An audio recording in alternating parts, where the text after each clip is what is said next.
If you know anything about me, you'll know that I love Metroidvanias. Hell, my passion for the Metroid series is essentially what kickstarted my channel.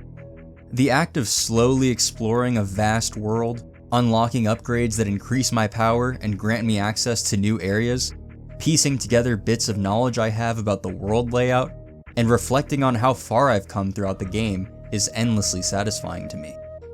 I love Dark Souls for similar reasons. The interconnected map gradually reveals itself to you, and there are dozens of difficult, memorable, and engaging boss fights to boot. Like Metroidvania, Dark Souls has a strong sense of progression driven by player skill and familiarity with the mechanics, as opposed to arsenal upgrades. The simple yet refined, versatile combat system is the focus of the game, but you cannot deny that it has its roots in Metroidvania. No doubt it's its own thing, but I'd always been left dreaming about what a game that fully commits to classic Metroidvania design while bringing in the demanding combat and unforgiving quirks of the Souls series could look like. If something like that were to ever manifest, given it established a unique identity of its own, it may just be everything I look for in a game. After hearing universal praise for Hollow Knight around its Switch release, how it revitalized the then stagnant Metroidvania genre, offered a profound level of character customization, promised an intriguing world rich with lore, and a moody atmosphere brought to life by a stunning hand-drawn art style, I decided to see what all the fuss was about. Could this really be the game I dreamt about for so long?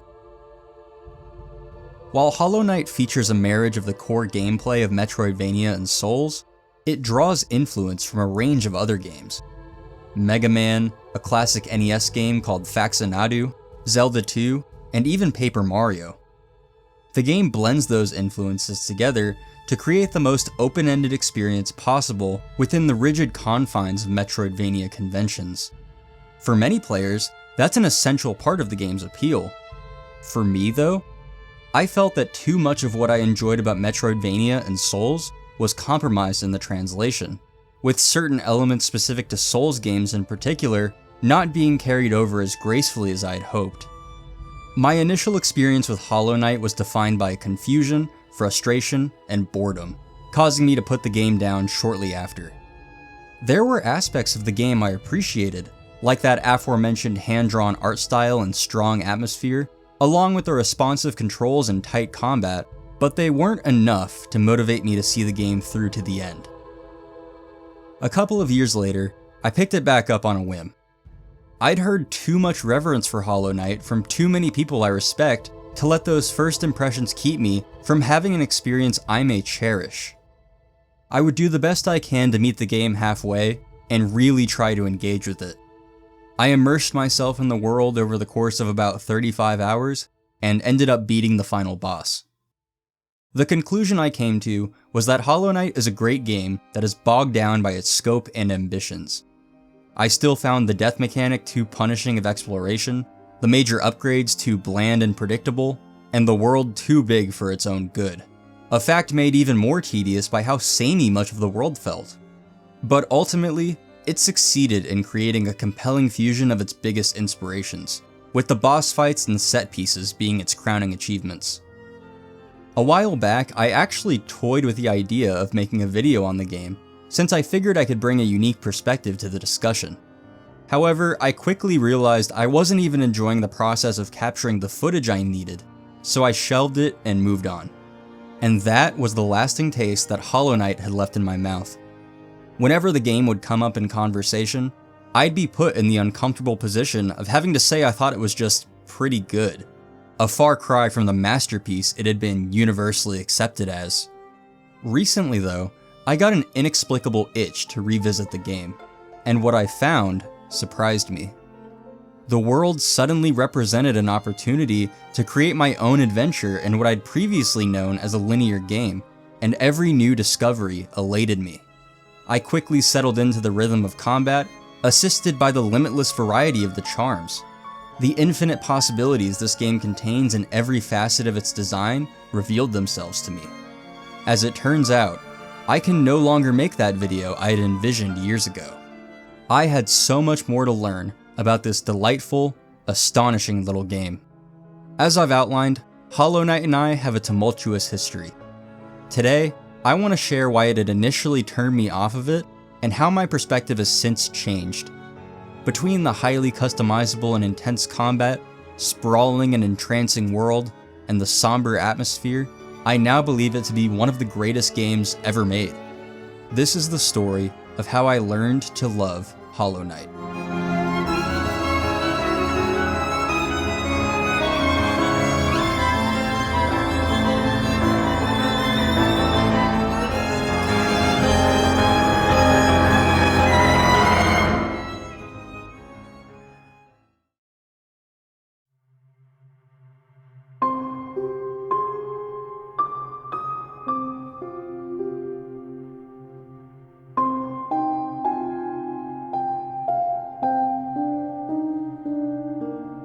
The very first time I booted up Hollow Knight, I was captivated by its title screen. It appears to be taking place in some kind of abyss, but a ray of light beams down from the top, perhaps a symbol of things to come. The music was surprisingly meditative, a tone I was not expecting from what I knew as a 2D action game. That intrigue I felt carried through the introductory sequence, as we open on a poem that alludes to the main character's imminent triumph, and a cutscene depicting the infection spreading in a room with an imposing chained figure. The protagonist, known as the Knight, is shown making his way toward Hollow Nest shortly before the player takes control. This tutorial sequence is masterfully executed. In the span of about 30 seconds, the player is taught how they can impact the environment around them, the basic mechanics and physics of combat and platforming, and the healing system. While at this stage of the game, combat only really amounts to hitting a single button and ensuring you're facing the right way, platforming has a learning curve.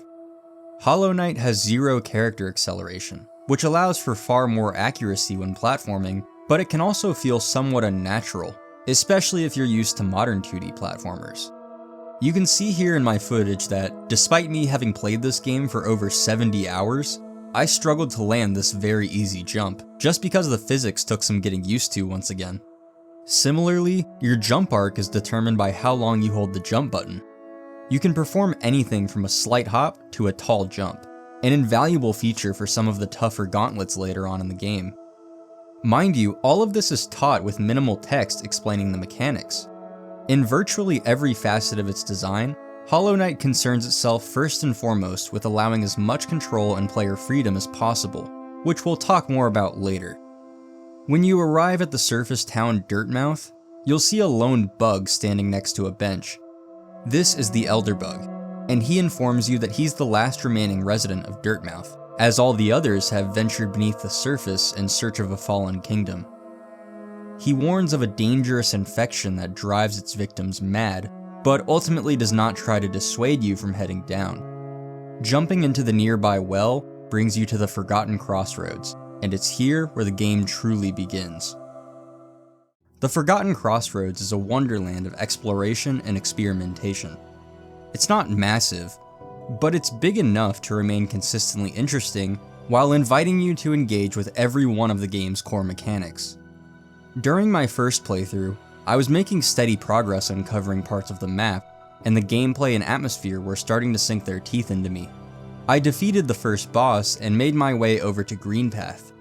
There, I found another boss and major character in the game, Hornet, who put up a great fight. Next, I headed to the Fog Canyon and Fungal Wastes, where I proceeded to die. A lot.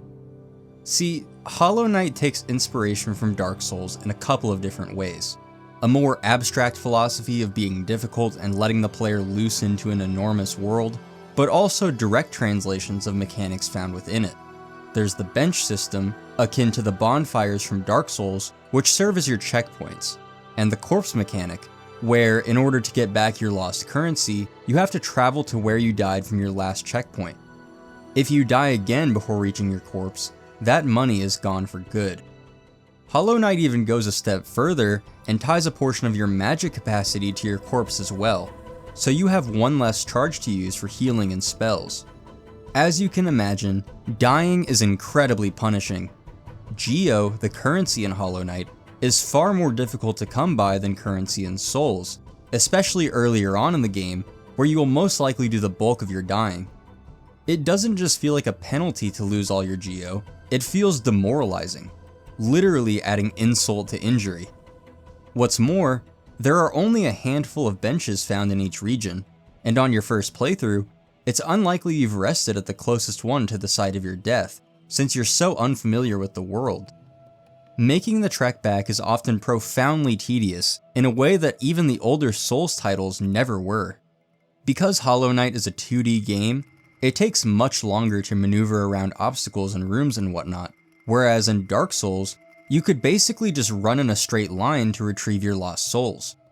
And yes, I'm aware now that you can summon your shade in Dirtmouth for a rancid egg, but obviously I didn't know that when I was starting out. This problem led me to believe that Hollow Knight's world felt more burdensome than immersive in my first few hours with the game. I felt discouraged from exploring, since in the event I stumbled upon a location I wasn't adequately equipped to tackle, I had to keep throwing myself at whatever was giving me grief if I wanted a prayer at getting back my geo and magic capacity. It wasn't always clear where the correct path forward was, or if there even was a correct path, so it seemed like a problem that would persist throughout the entire experience. As much as I was enjoying the atmosphere overall, a lot of the rooms within each region had trouble standing out in my memory since they look so similar aesthetically. It doesn't help that in order to acquire a map, you need to track down the cartographer, Cornifer, who only makes himself known when you enter the room he's in by humming. Therefore, it's easy to make one wrong turn and miss your opportunity at getting a map. Since I only had access to about 4 regions of the game thus far, the same enemies, color palettes, area music, and platforming challenges started to wear on me. Despite having defeated 2 bosses and finding a couple of new areas in that playthrough, I wasn't getting that strong sense of progression I crave for Metroidvanias. New abilities were unlocking at a snail's pace, and I often found navigating through rooms with regular enemies tougher to survive than the major bosses I'd fought so far. Continually trudging across the map towards certain death in a half-hearted attempt at retrieving my geo became too much of a slog to bear any longer. I had had enough. After dying with a large sum of geo and respawning at a particularly far away bench, I decided to shelve the game for the time being. That was the lasting impression Hollow Knight made on me. A game that was punishing in all the wrong ways, a game that misunderstood the appeal of the genres it attempted to conjoin, a game that was all style with little substance.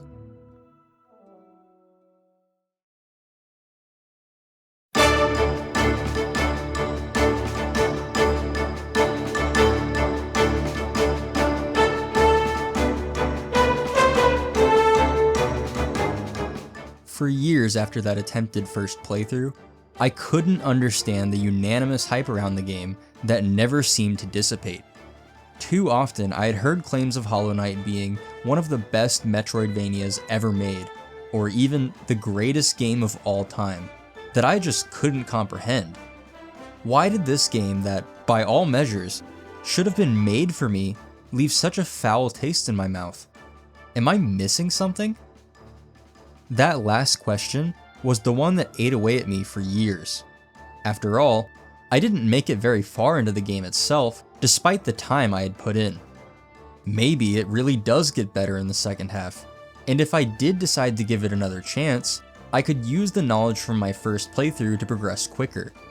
If my opinion doesn't change all that much, at least I could figure that out once and for all, and finally get some closure on this game.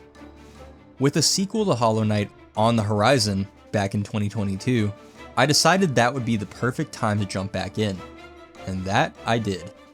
I explored every region of Hollow Nest, fought as many bosses as I could find, fooled around with different charm builds, and ultimately defeated the Hollow Knight. I did enjoy the game much more this time around, but I still couldn't quite get behind its reputation. I want to first talk about what made the game work for me this time. As I would come to learn, my first attempted playthrough ended extremely early on in the game, so I only really experienced a tamer version of its mechanics and world design. And much like Dark Souls, the combat begins very simply, but deepens as you progress, despite not changing much mechanically. The fundamentals are always satisfying, but even more so as additional options open up to you. You begin with an old nail that you can use to slash enemies that are directly in front of you, above you, or below you. Dealing damage does not correspond to a sword animation connecting with an enemy. You land a blow as soon as you press the attack button, which makes combat feel incredibly responsive and almost addictive. The notion that my combat prowess was unencumbered by slow, clunky animations or built-in latency made me determined to hone my skills. In theory, it would also allow for bosses later in the game that demand extreme precision in your reactions and punishes, which was a tantalizing prospect early on. There's so much that goes into making the basic act of attacking an enemy with your nail so intrinsically gratifying, like the superb sound design, which we'll talk more about soon, the quick flashes of white that overtake the body of your enemy, letting you know that each hit is making a tangible impact on their health, and the weight behind your thrusts. The knight slightly recoils after hitting an enemy, which does so much for the feel of the game, but it also sets you up to perform all kinds of fancy combos while airborne, or just barely evade damage after sneaking in an extra hit. A lot of mastering this game's combat comes down to understanding the potential and limitations of this recoil, as for most enemies and bosses, staying in the air is the most effective way to deal and avoid damage consistently. Pogoing off an enemy a few times, dashing away from an attack, double jumping back on top of them, and getting some more pogo hits off might just be one of the most rewarding things I've done in a 2D action game. It's a very demanding and engaging way to approach this game, since you're constantly responding to counterattacks and timing hits of your own to ensure you don't accidentally fall and take damage. I never really cared what I was fighting in Hollow Knight all that much, as long as I got the excuse to dish out some nail strikes. What truly elevates this combat system though, is the soul mechanic. Soul is a liquid generated by dealing damage to foes. You begin with the capacity for 3 charges of soul, with the potential to get up to 6 by finding upgrades throughout the world. Its main function is allowing the knight to heal after taking a couple of seconds to charge up. There are no health-related consumable items or anything like that. The only way to heal yourself in the heat of battle is to deal enough damage to get soul, find an opportune window to charge up, and dodge any incoming hazards after. It's such a simple system that genuinely adds so much to the combat. If you want to have enough soul to heal, you have to be actively participating in the battle by attacking, but you also need to understand when it's safe to retreat and recover health. This means you must be familiar with your opponent's attack patterns, telegraphs, and impacts of certain attacks on the arena. Each mask of health you attempt to restore is a commitment. It isn't easy to cancel prematurely, and you're almost certainly going to take damage if you mess up. Remember how I said it's typically optimal to pogo bounce off enemies and stay in the air to deal damage? The only problem with that is that you've got to be on the ground to initiate the charge, so you need to consider your every move. Boss fights or otherwise tough enemies are always extremely tense encounters thanks to this system, and as such, I'm inclined to call it the most finely tuned mechanic in Hollow Knight. It gets even better though. Healing is not the only thing soul is used for. You can also spend it on casting spells after getting the Vengeful Spirit upgrade, which allows you to attack enemies from a distance. There are other spells to find throughout the world as well, but Vengeful Spirit will probably be the one you use most. Without any modifiers, the spell costs the same amount of soul to cast as healing does, which creates an interesting trade-off. You may find yourself in a situation where you know the boss you're fighting is on extremely low health, and you have a single charge left of soul. He jumps away from you, and suddenly, you have an opening. Do you use that soul to recover health, or take a risk and send a Vengeful Spirit toward the boss in hopes it defeats him? Many players who are new to the game will be tempted to play it safe and take the opportunity to heal, but those who are more experienced would likely take the gamble. Spells in Hollow Knight deal a relatively high amount of damage in the early game, with the base Vengeful Spirit outputting 15 damage, compared to the base Nail's meager 5. With certain charms and upgrades though, you can deal up to 40 damage with a single Vengeful Spirit, making magic a powerful option for even the late game. Landing a magic attack will also yield soul, so you can quickly work back up to your previous amount if you keep the pressure high on your enemy. It's often said that one of the biggest learning curves for new players in Hollow Knight is not using soul strictly for healing.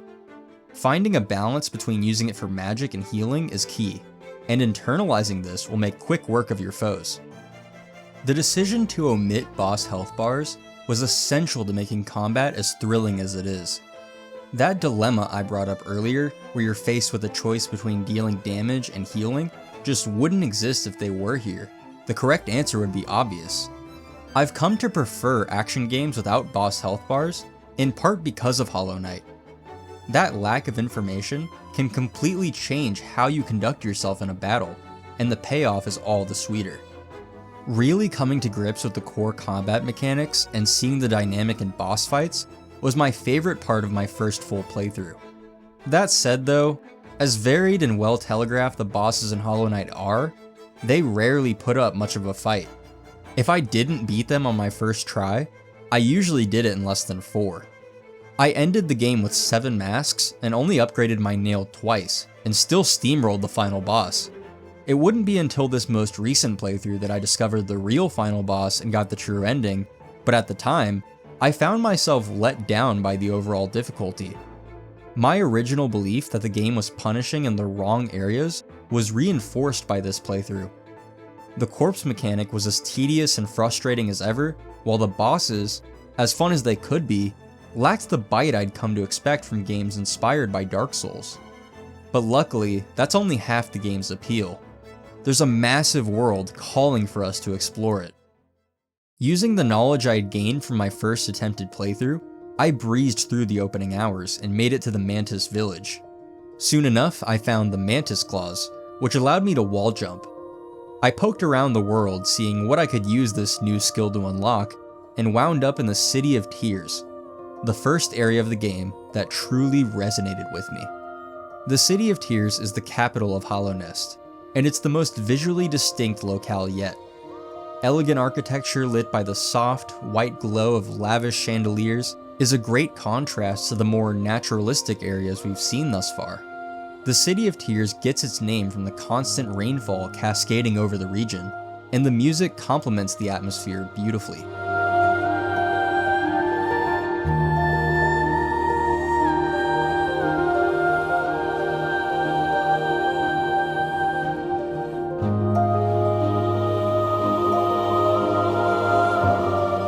This song conveys the almost sacred nature of the place so well.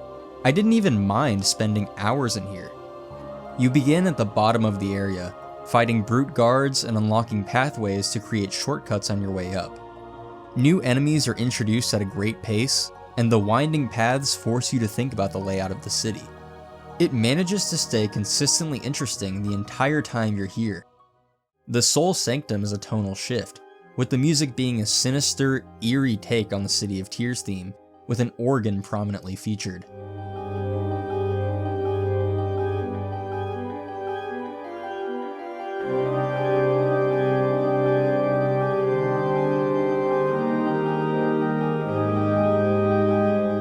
The area features some of the toughest enemies you've yet faced, and you get the sense that the climax of the City of Tears is imminent. After an excellent battle against the Soul Master boss, I unlocked the Desolate Dive ability, which allowed me to enter the Crystal Peak. Again, the Crystal Peak is completely different from anything I'd seen in the game so far. I loved the color palette and striking visual design, and the wealth of mechanics and challenges unique to the region. The Crystal Peak is a mining facility for extracting energy-filled crystals, and you feel that busyness in every aspect of its design. The background is populated with shelves and wooden boards, it's comparatively claustrophobic, and yet, there are just as many enemies and hazards here as other areas. Initially, the main gimmick of the area is the conveyor belts, which put your wall climbing and dash abilities to the test. They're introduced in the entrance as a simple platforming challenge that asks you to time your jumps well and aim them properly, but ramps up quickly.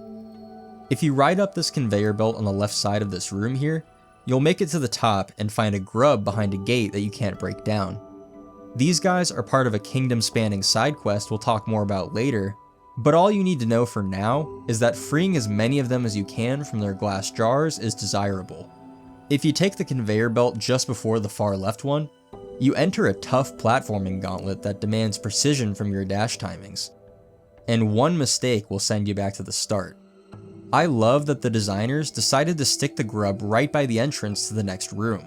If you decide to take the easy path, he'll almost be daring you to head back down and attempt the platforming challenge.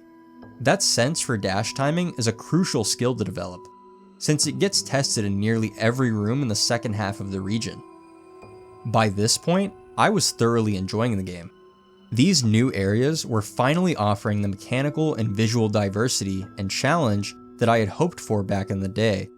I couldn't wait to see how else the game evolved these core ideas and require me to master the other mechanics.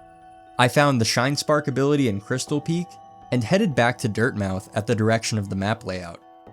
I decided to revisit Green Path, as I had found some new upgrades since I'd last been there, and wondered if any new pathways awaited. Lo and behold, I discovered a completely new area, the Howling Cliffs. There I found some new charms, a vessel fragment, and learned a new sword art. The Howling Cliffs is a very small area, but I appreciated that it never really meandered. It exists to add more variety and depth to the world of Hollow Nest, and it's especially cool to realize it connects to where you began the game. I figured there were more new areas available to me like the Howling Cliffs, so I wandered around the fungal wastes until I found the Mantis Lords. After a couple of attempts, I bested them and opened the path to the most frightening locale in the entire game, the Deep Nest. Deep Nest is a near pitch-black cave teeming with spiders, webs, and other unsettling arachnids that love to ambush you. I did not have the lantern item to illuminate the nearby area yet, so it didn't take long for me to get lost. The way this area is designed is absolutely genius. There are multiple entry points that are accessible fairly early on, when it's unlikely you'll be equipped to effectively navigate it.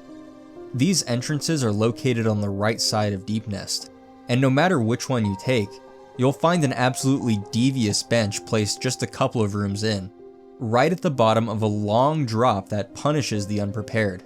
And if you happen to sit on this bench, you've set your respawn point in one of the trickiest, most dangerous, and infamous sections of the game. To make it out of here, you have to climb all the way back up to the top of the region via a completely different path. Of course, you don't know that on your first playthrough, so this section of the game is often cited as the most tense and engaging part of it, and that was very much my experience. Throughout my journey across Deep Nest, I confronted dozens of terrifying hostile creatures and had many near-death experiences, all while having no clue where I was going. That's another evil thing the developers did. Cornifer is located at the very top of Deep Nest, meaning that once you fall down that pit, you don't have a prayer of finding the area map. That said though, every decision made regarding the design of this area is crucial for its payoff. After roaming the Deep Nest a while, you'll likely find a broken down tram near the top that houses the tram pass. Just to the right of that bench at the bottom of the pit, there's a tram entrance you may have found.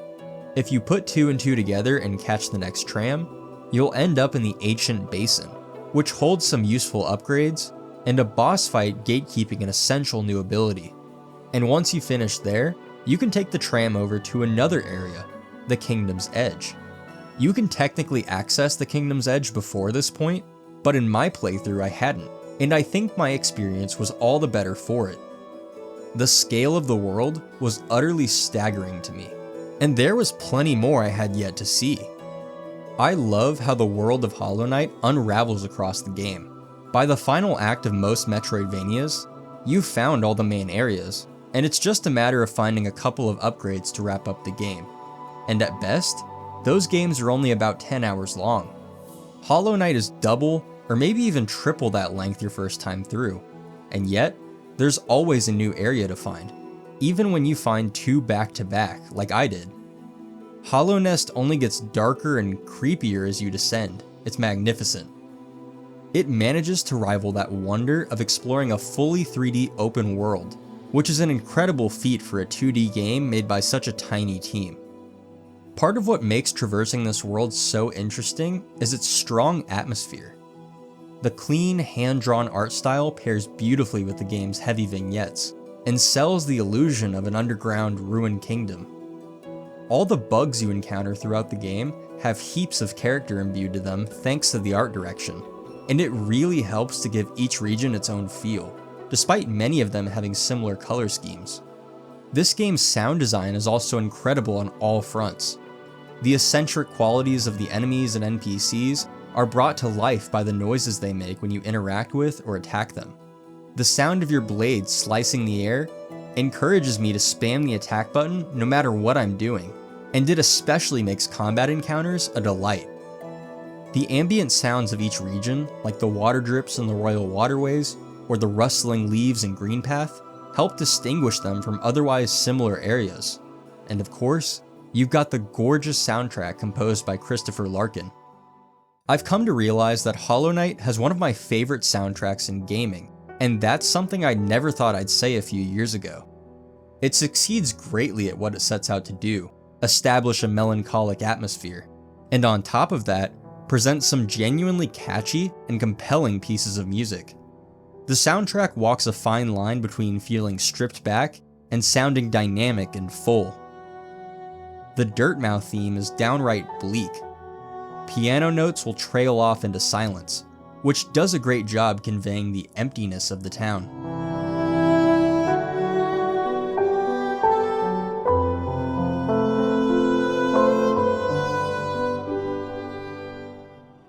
The Forgotten Crossroads theme imparts a similar feeling, but it also reminds us that there is beauty to be found in ruin, which always made me curious and eager to explore.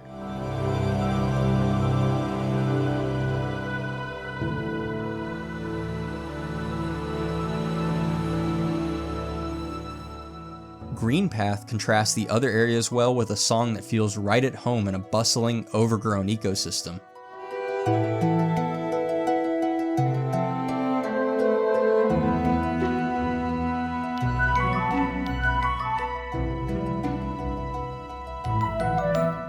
Crystal Peak continues the ambient theme with a piece that is more contemplative than the others. The back half of the track reminds me a bit of Mining Melancholy from Donkey Kong Country 2, which is always a good thing.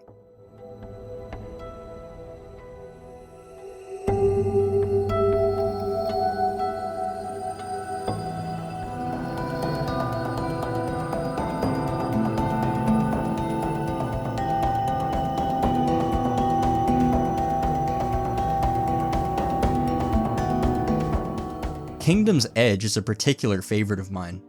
It sounds hopeless in a way that suits the area perfectly, and yet, there's a certain elegance to it that is only rivaled by the City of Tears. The region sticks out in my memory entirely because of the music, and it's always a treat to pass through.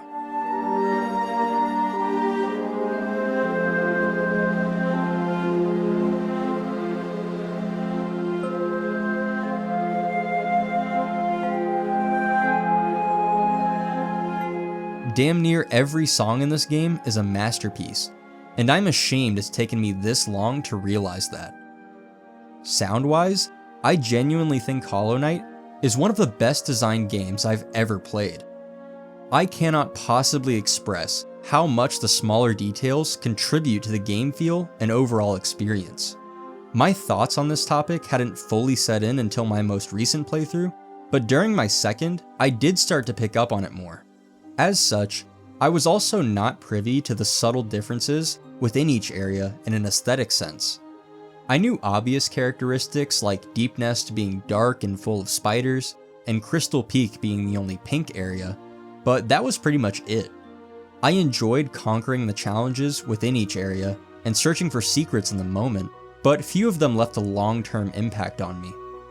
On a similar note, let's talk about another one of my biggest problems with Hollow Knight after this second playthrough: the upgrades. The major upgrades you'll find throughout the world are as follows: Vengeful Spirit, which is a projectile spell I mentioned earlier, the Mothwing Cloak, your dash ability, the Mantis Claw, which allows you to wall jump, Descending Dark, a spell that launches you downward, Crystal Heart, which does the same but sideways and doesn't allow you to damage enemies, Monarch Wings, allowing you to double jump, Isma's Tear, which grants invulnerability to dangerous liquids, the Dream Nail, which only really has story significance and doesn't assist all that much in exploration, and finally, improved versions of many of these upgrades. There are various spells and nail arts to find throughout the world as well, but those are optional and don't gate any sort of progression. Additionally, some important upgrades can be purchased from vendors in Hollow Nest, namely the lantern that allows for greater visibility and the map and quill for updating your map. It sounds like a lot of upgrades when listed out like that, but my issue came from the fact that Hollow Knight is a much longer game than most Metroidvanias, and games like Super Metroid are able to pack in just as many, if not more upgrades, into a game about a quarter of the length. It's entirely possible to play Hollow Knight for multiple hours and make progress moving through the world without ever finding the next key upgrade. Assuming you aren't lost, you can hardly go 20 minutes without finding a notable upgrade in Super Metroid, and the game sustains an excellent pace as a result. In a matter of hours, you can go from a simple soldier to a badass bounty hunter prepared for any situation in Super Metroid, and that sense of progression is what a lot of people come to games like Metroid for. It takes a long time to get to that point in Hollow Knight, and by the time you do, it's possible you don't even remember what it felt like to be stuck with your basic kit. Furthermore, a lot of the upgrades felt frankly uninspired. Practically every Metroidvania game I've ever played has a dash, double jump, wall jump, and liquid invincibility, and the remaining ones felt pretty obvious. One of my favorite elements of Metroidvanias is seeing some roadblock early on in my adventure, thinking to myself, how the hell could I possibly get past this? Only to find an upgrade much later on that contextualizes that roadblock, and get filled with excitement as you make your way back to that spot, eager to finally discover what has been waiting on the other side. To use a more recent example, Animal Well is one of my favorite Metroidvanias to release in the 2020s, and that's in large part because of how unconventional its upgrades are. Instead of a double jump, you get a bubble wand, which you can use to blow bubbles and bounce off of to reach higher ledges. Instead of a sideways launch, you get a frisbee, which you can ride on at high speeds. You use a yo-yo to hit switches far out of reach, and a slinky to solve puzzles on hills. What's more, virtually all of these upgrades have multiple applications. The frisbee can be thrown to distract dog enemies, and the slinky can distract otters. A lot of times, the ways in which these upgrades are applied within the world aren't immediately apparent. The game does a fantastic job at encouraging you to experiment with its mechanics and see what kinds of interactions are possible, something I felt Hollow Knight was sorely lacking. Despite still having lots of issues with the game after this playthrough, I was still able to see the appeal, and had trouble putting it down once the gameplay loop sunk its teeth into me. The combat was tight and satisfying, the world, while certainly too big for a Metroidvania-style game, was enthralling to explore for the first time, and the atmosphere was uniquely potent. I maintain that the death mechanic wasn't a great fit, and there were a couple of regions in the world that felt a little pointless, or were otherwise tedious to backtrack through. That said, I got much closer to seeing in it what others had for years. Even though I had mostly positive feelings toward Hollow Knight after this playthrough, I couldn't truly love it. Little did I know, I still had plenty to learn about what this game actually is.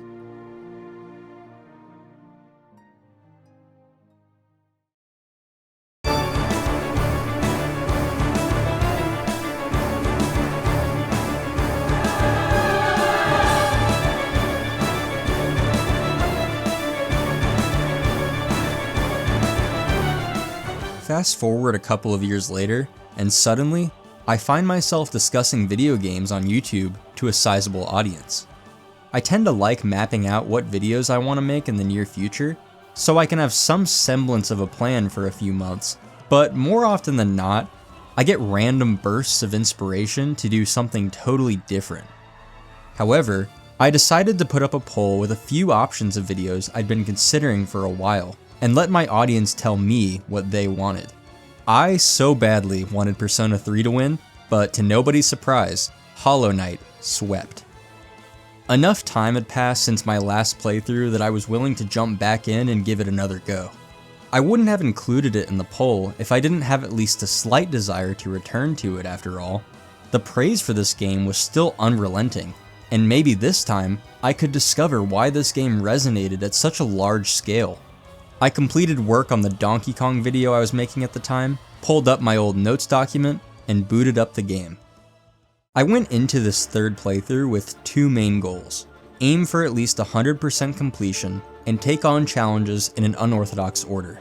I tried my best to set aside all prior experiences and biases I'd had with the game, and just let it whisk me away. And in playing the game this way, I had a revelation. Hollow Knight is not simply a Metroidvania Souls-like in a mechanical sense. It is a union of their fundamental design philosophies. The result is an unbridled dedication to player freedom. Hollow Knight stays true to the structure of a typical Metroidvania in its opening hours. You follow a pretty straightforward progression path of defeating the False Knight and unlocking your first key upgrade, which opens the way to Green Path. Defeating Hornet in Green Path nets you the Mothwing Cloak, allowing for mid-air dashes and entry into the fungal wastes. After storming the Mantis Village and getting the Mantis Claws, the game encourages you to head toward the City of Tears for a boss fight and the next major upgrade. However, the City of Tears is far from the only area now available to you. Perhaps you want to continue exploring the Mantis Village and encounter the Mantis Lords. You beat them and subsequently get lost in the Deep Nest for hours. After poking around a while, you find the tram pass and take the train to the Ancient Basin and then to the Kingdom's Edge. Or you decide to make your way back to Green Path and head into the Howling Cliffs at the very top of the map. Or use that aforementioned tram pass and the Forgotten Crossroads and travel to the Resting Grounds. Or you can descend beneath the City of Tears and wander the eerie Royal Waterways. And that only includes routes accessible by most players. You can enter the Crystal Peak way earlier than intended if you forgo the Lantern item. If you've got the Mantis Claw and 50 Geo to spare, you can get the Crystal Heart ability without ever stepping foot in the City of Tears. You can also head straight to the Ancient Basin after it's unlocked and do a sequence break to bypass the need for the Crystal Heart, defeat the Broken Vessel, and get the double jump ability long before you're supposed to. From here, your adventure through Hollow Nest is completely up to you. And that was a refreshing and liberating realization to come to in a Metroidvania. This idea of player freedom extends to another core mechanic of Hollow Knight, its charm system. The charm mechanic is basically lifted straight from Paper Mario, closely resembling badges in that series. While sitting at a bench, you have the opportunity to equip charms on your character. These charms are found all throughout the world, and they introduce a host of different benefits. Many of them are more or less what you'd expect, like dealing bonus damage, reducing soul costs of spells, dashing quicker, etc. The Knight begins with just 3 charm notches, and there are 8 to find throughout the world, making for a total of 11 possible charm notches. Typically, the stronger the charm, the more notches need to be dedicated toward equipping it. The Soul Catcher charm, which costs 2 charm notches, draws an additional soul when attacking enemies, whereas the Soul Eater charm greatly increases the amount of soul gained when attacking enemies at the cost of 4 charm notches. There are similar upgrade paths for extending the reach of your nail, getting extra lifeblood health, just to name a few. But there are a couple of specific charms I'd like to point out. I mentioned earlier that you have to purchase a map from each region from Cornifer, and it fills out as you explore. However, in order to actually see where you are on the map, you need to equip the Wayward Compass charm, which costs 1 charm notch. You really feel the weight of your decisions with respect to what charms you equip, particularly earlier on in the game when space is limited. Initially, I hated the idea of something as essential as the Wayward Compass being a charm for that reason. It blocks out space for other charms that could provide a combat-centered boost, especially if you opt for the Geomagnet Gathering Swarm charm as well. With time though, I have really come to appreciate this design choice. For the vast majority of players, these charms will be borderline required to make it to the end of the game. However, experienced players that are more familiar with the map or die less often can free up that space for more useful charms in combat, effectively performing a sequence break. Most players won't have the space to equip charms like the Dash Master or the Long Nail until they find more notches, which is a huge motivator to master the game. Once you have more notches to work with, you can get pretty wacky with your builds. You can commit fully to using spells with charms that upgrade their power and lower their magic use, or you can stack both long nail charms to boost your nail's reach by 40%, for example. Certain charms can also be synergized to produce entirely new effects, like using Shape of Un with Quick Focus to move twice as fast while concentrating Soul. The system encourages and rewards deep experimentation and out-of-the-box thinking. The best part is that attempting new builds is a very low-stakes commitment, as long as you aren't planning on dying far away from a bench. You can swap out charms as often as you'd like at benches, which comes in especially handy against bosses. Say you're having trouble dodging a boss's attack while having lots of spell-centric charms equipped. You could throw the Sprint Master charm on and see how you fare. I was struggling with the Radiance boss, and a lot of that came down to the healing windows being too tight for me to adjust to. I applied the Quick Focus charm to heal 33% faster, and a couple of attempts later, I succeeded in defeating her. Through its approachable nature and sea of unique possibilities, Hollow Knight's charm system succeeds in allowing for player freedom. And it's no wonder virtually every Metroidvania released in its wake has its own version of this mechanic. Speaking of boss fights, let's finally get into them here, since this playthrough is when I really started to appreciate the design of Hollow Knight's bosses. The False Knight is the first main boss of the game, and he does a great job easing players into the dynamic of these fights. At this point, you only have your most fundamental combat and movement options to work with, and this boss hits harder than most enemies you've encountered thus far. Through trial and error, you learn when you should commit to dealing damage and when you should retreat. You learn to watch for key telegraphs that inform you of the enemy's next move. You learn that after dealing enough damage, you have a window to recover any health you may have lost, and after that window is up, you should exercise extreme caution. These core principles will guide you through every boss fight in the game, and it's great how this relatively simple boss gets you thinking about them so early on. Throughout Green Path, you'll encounter a bug with a similar appearance to you named Hornet, who coaxes you toward her, culminating in a fight. Her kit is extremely varied, so predicting her next move is nigh impossible, particularly for less experienced players. But that just makes her even more fun to fight, especially when she returns for a rematch later in the game. The Mantis Lords are genuinely among my favorite boss fights in gaming, and I'm certain I'm not alone there. You start by fighting one of them, and you have to stay on your toes, since its moves come out quickly. Learning how to utilize the dash is paramount in this fight, especially when you move into Phase 2 and fight two of the Mantis Lords at once. You're constantly weaving in and out of their attacks, and looking for even the smallest openings to chip away at their health, and you enter this zen-like flow state. This fight is often likened to a dance, and I think that's definitely true. It feels incredibly kinetic.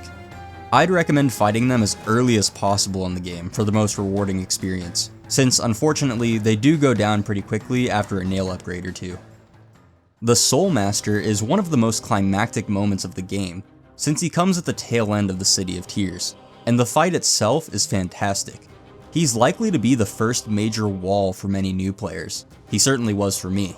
You step into an empty arena at the top of the Soul Sanctum when you see this figure slowly floating upward in the background and moving toward you. It immediately gives this guy a ton of aura, and I was properly intimidated my first time playing.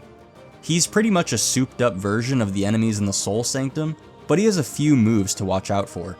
Near the end of the fight, he'll fake you out multiple times with this slam move that is tough to accurately time a dodge for, which creates so much tension since you'll likely be on low health. Soon enough, you'll defeat him and be able to claim the Desolate Dive, until he emerges back out of the power-up and takes you to a lower level for one last phase. At this point, the Soul Master is completely unhinged. He'll repeat the body slam fake-out move and throw everything he's got at you. With diligence though, he can be defeated for good. This is always one of my favorite bosses to revisit in this game because of how cinematic it feels. In that regard, there are only a few bosses across the entire game that rival it. The Broken Vessel fight is another amazing one. It feels like fighting a mirror version of yourself that isn't quite as acrobatic, but makes up for it with pure brawn. As such, it manages to feel both familiar and unfamiliar.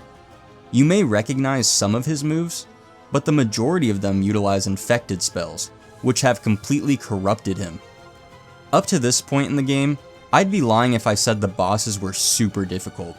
They are fairly demanding, but nothing insurmountably hard like I'd come to expect from the countless Dark Souls comparisons. However, if you've acquired the Dream Nail, you can strike the corpses of foes and challenge a tougher version of them, the Broken Vessel included. The Lost Kin is the name of this hidden boss, and he kicked my ass. His attacks come out even faster, and he spawns even more infected balloons that you have to perpetually deal with.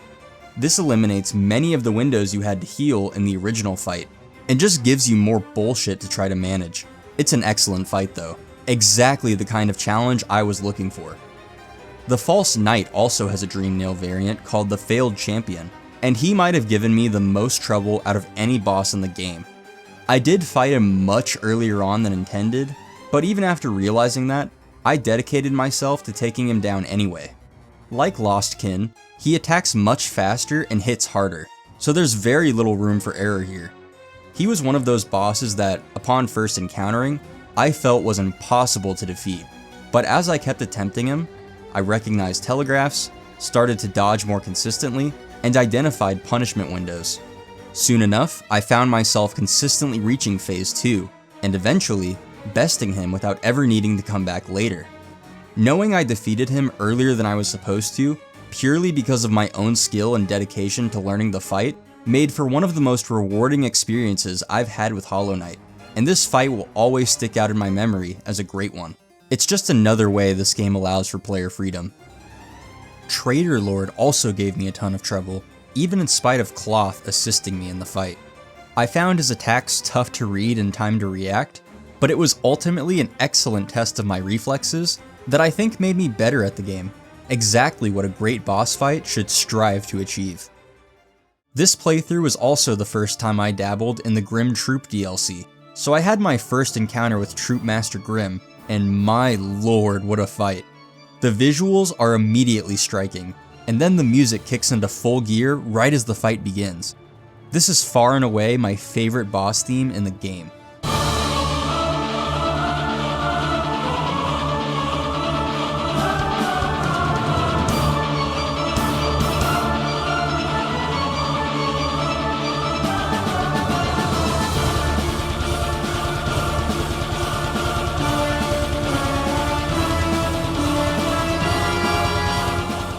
This boss isn't a walk in the park either.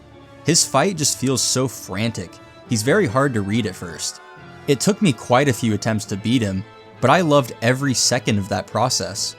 He was hands down my favorite boss in the game, up until I fought the next boss we'll discuss. The fight against the Hollow Knight himself could have served as the final boss just fine, but Team Cherry went above and beyond when crafting the Radiance to make the finale extra climactic. After staggering the Hollow Knight, Hornet will zip in to deliver the final blow and create an opening for you to Dream Nail him and face the Radiance. You get transported to a platform backed by a beautiful sunset with an invitation to challenge something at the top. You accept, and then the sun starts rising and spreading its wings. You are about to enter a duel with the fucking Sun God for the future of Hollow Nest. That title drop gets me every single time. This is another contender for one of my favorite boss fights in gaming. It can be so damn punishing, but that's exactly what makes it so exhilarating. This is the fight that assures you that your efforts in collecting every upgrade, charm, mask shard, and vessel fragment were not in vain. Once again, her attacks are so varied and relentless that they can be hard to anticipate. But learning those cues and the windows you do have to respond is indescribably satisfying. The Radiance is the culmination of every skill you've developed in the game. If you're not comfortable seamlessly moving from dash to attack to double jump, you will struggle. With the help of past vessels and the Hollow Knight, you'll ascend to the final platforms and end the wrath of the Radiance.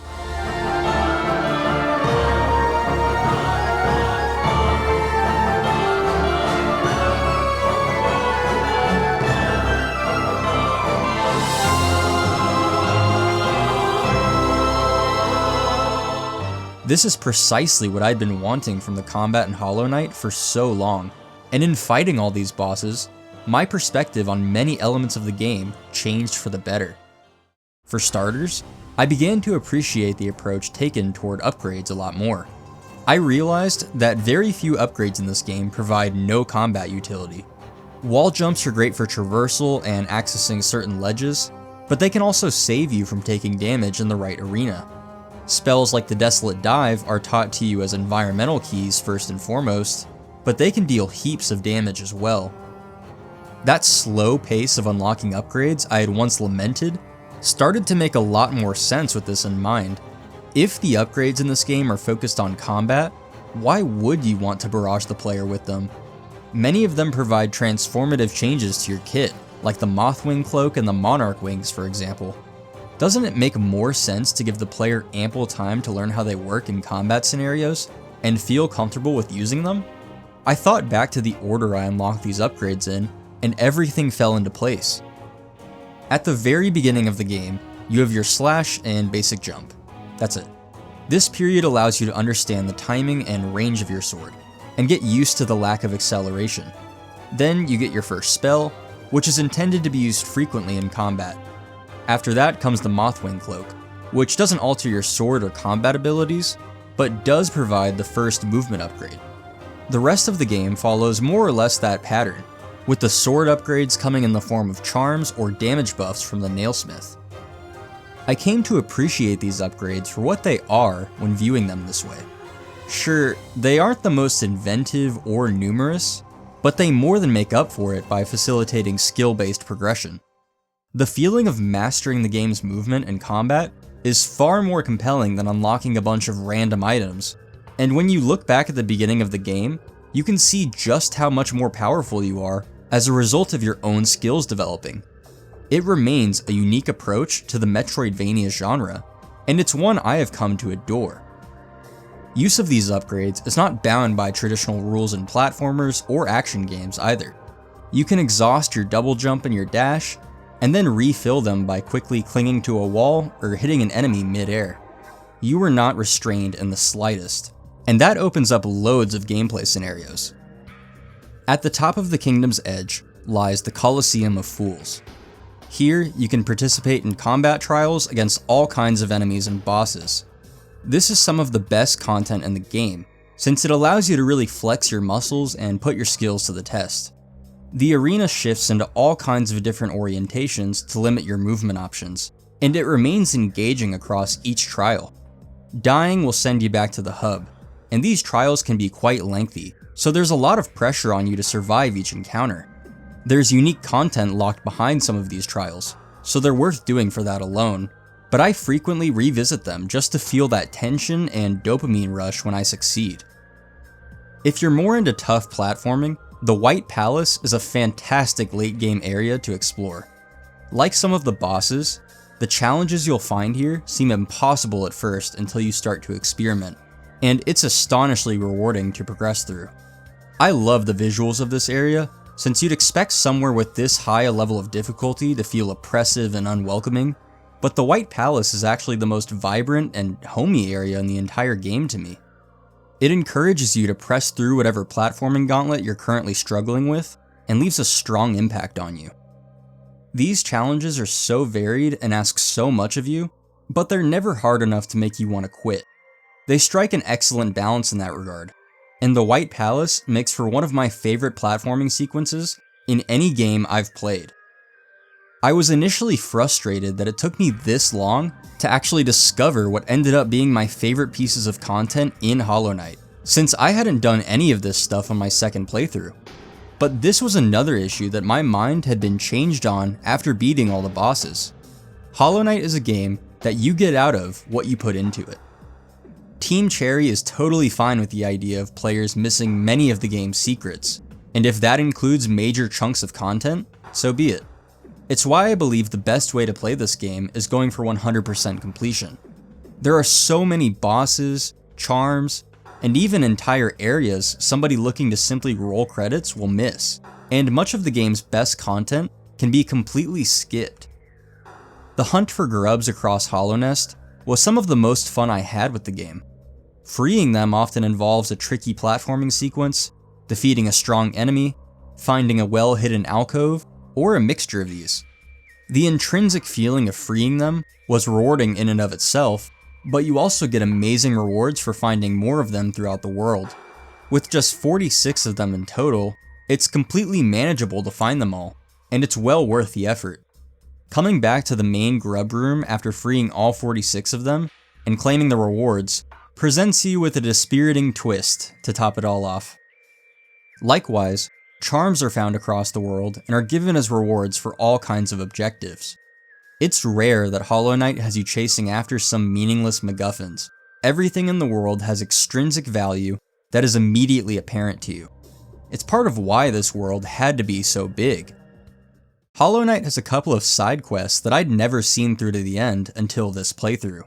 My favorite of which is the one involving the banker, Millibell. Beside the Queen's Station, Millibell has set up a bank where you can deposit Geo, which keeps it from disappearing in the event that you die. You can withdraw and deposit anytime you'd like, and your account can have up to 4,500 Geo in it at a time. However, once your account has at least 2,550 Geo, Millibell will leave with all your money. You can actually hit the bank building here and discover that it was just an elaborate cardboard cutout. If you head to the Pleasure House in the City of Tears, you can find her relaxing in the hot spring. Once she sees you there, she'll quiver in fear, and if you confront her, she'll tell you she spent all of your money. But if you hit her shell, you can get all of it back plus interest. I remember being appalled the first time I returned to the bank to find that Millibell up and left. But it's pretty hilarious how Team Cherry were able to subvert the very common mechanic of a currency banking system, and this is a standout quest in the game for that reason. There's a flower escort mission quest that you do for the Grey Mourner in exchange for a mask shard that I found to be really fun. You're given this flower and told to bring it to a grave on the other side of Hollow Nest. The problem is, if you take a single hit of damage, ride a stag, or use the Dream Gate, this flower will break. This means you'll be moving across the world on foot, and being as cautious as possible in the process.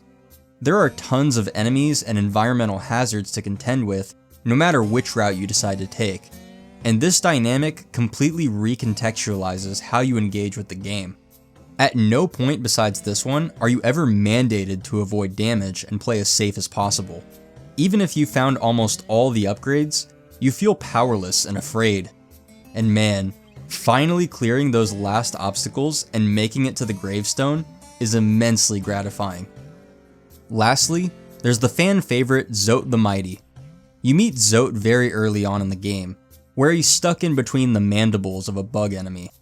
If you free him and talk to him after taking down this bug, he'll berate you for coming between him and his prey, and inform you of how great a knight he is. Later on in Deep Nest, you'll find him in a similar situation, where he again complains if you free him. You can fight him at the Colosseum of Fools, but he's pathetically easy. However, a bug you save elsewhere in Hollow Nest develops a crush on Zote, and the two move in together. In the basement of their house, you can fight a dream version of Zote that's actually pretty tough. Every single interaction you have with Zote is hilarious in a different way, which keeps his shtick entertaining. The reputation he has amongst the fanbase is completely deserved. He's a great character. Approaching Hollow Knight not as a Metroidvania or a Souls-like, or a fusion of the two, but as an action platforming game with a vast world to explore and secrets to find, was what ultimately made me come around on it. Doing what you need to do to roll credits and leaving the game at that will give you a fun enough experience that may have some glaring flaws, but seeking out all this world has to offer is where the enjoyment truly lies. If you allow yourself to get immersed in the world, remain curious, and try your best to master the combat and platforming, you'll almost certainly fall in love, like I did. So, that's the end of my story. After 3 playthroughs across more than half a decade, I learned to appreciate Hollow Knight for what it is, and realized that, in many ways, it is that dream game I'd hoped for all those years ago. It's deep, challenging, atmospheric, funny, and endlessly rewarding. But as I was sitting there watching the credits roll, there was only one question on my mind. Why did it take me this long to love this game.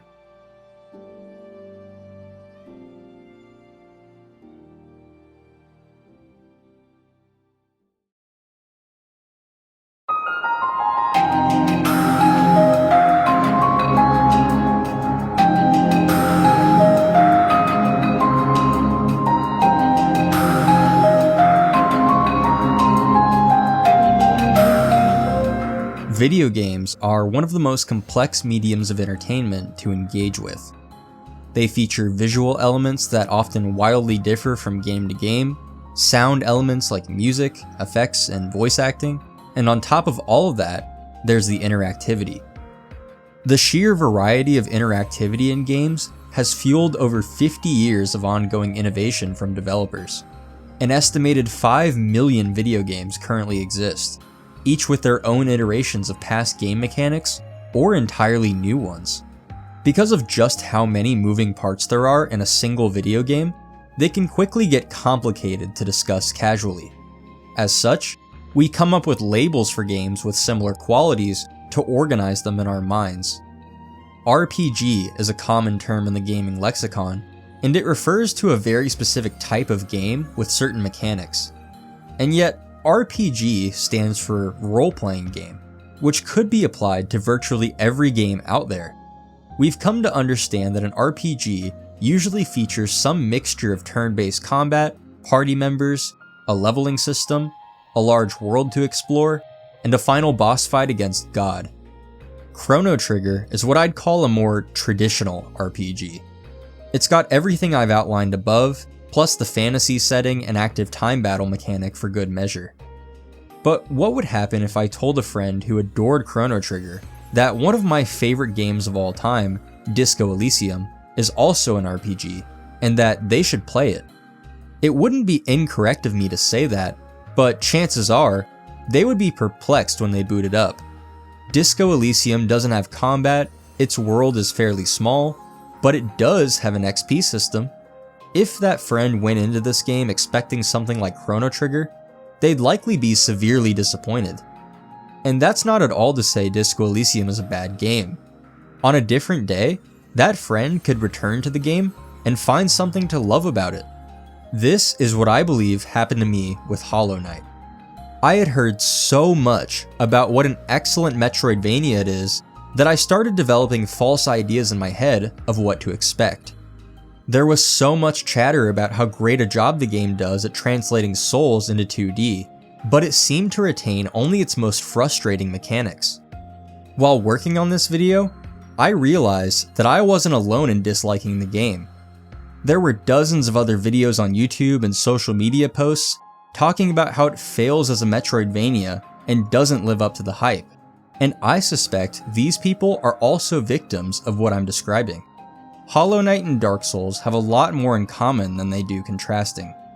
However, going into the game expecting a Souls-like will accentuate the areas where they're different, and can paint those areas in a negative light. This is why, when I judged it as a Metroidvania, against games like Super Metroid, I had a lot to criticize. The reality is that Hollow Knight picks and chooses elements from both genres, along with tons of others, to create something greater than the sum of its parts.